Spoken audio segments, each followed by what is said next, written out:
The last light of Willow Lane. The Morley family had lived on Willow Lane for generations, their white bricked house a symbol of resilience and tradition. Thomas and Eleanor Morley raised their 3 children, James, Clara, and little Peter, under the shade of the ancient willow trees, their days filled with laughter, music, and the scent of Eleanor's baking drifting through the open windows. But life, ever unpredictable, began to unravel one chilly October evening. James, the eldest, had always been reckless, his spirit too wild for the sleepy town. Against his father's advice, he bought a motorcycle with his first paycheck. That night, roaring down the empty country road, a sudden curve and a patch of wet leaves sent him skidding into a tree.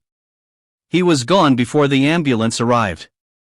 The Morleys' home, once so lively, fell into a stunned silence. Eleanor spent hours sitting by James's untouched room, her knitting needles forgotten in her lap. Thomas, burdened with silent grief, took longer hours at the mill, his hands working but his mind distant. Clara, 17 and full of dreams, found herself trapped in sorrow's grip. She had plans, college, the city, a life filled with color. But after James's death, guilt gnawed at her. How could she leave her grieving family behind? She stayed, sacrificing her future for the ones she loved, though resentment slowly festered beneath the surface. 2 years later, another blow struck. Peter, the baby of the family, was diagnosed with a rare illness. Medical bills piled up, tension thickened the air, and Thomas and Eleanor, once partners in every storm, turned cold and brittle toward each other.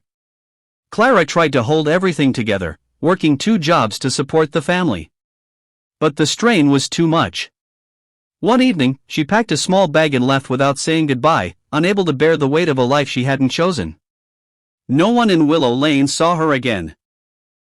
When Peter passed away in the spring, Eleanor's spirit broke entirely.